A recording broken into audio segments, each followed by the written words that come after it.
প্রিয় বন্ধুরা, অনেক আগে এসেছিলাম, কোনো সমস্যায় পড়ি নাই, আজও পড়ি নাই।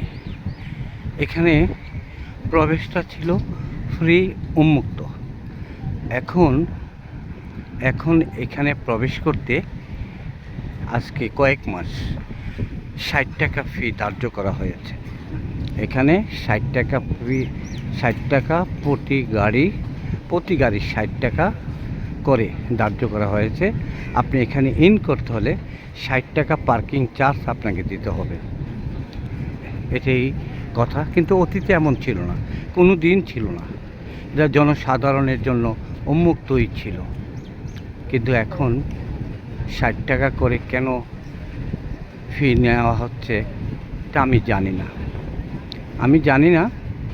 আর এখানে প্রশাসনের লোকজন আছে, সরকার আছে, ডিসিএসপি আছেন, ডিআইজি আছেন।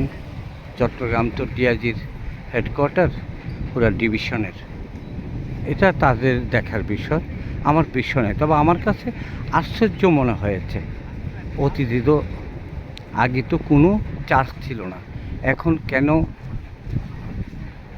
৬০ টাকা করে প্রতি গাড়ি পার্কিং চার্জ নেয় এটা আমার জানা নেই, বিধায় আমি কথাটা বললাম। আপনারা কেউ আদারস নেবেন না, কেউ মনে কিছু নেবেন না। এই উদার্ত আহ্বান এবং অনুরোধটুকু রেখে আজকের মতো রাখলাম। আল্লাহ হাফিজ। আসসালামু আলাইকুম ওয়া রাহমাতুল্লাহি ওয়া বারাকাতুহু।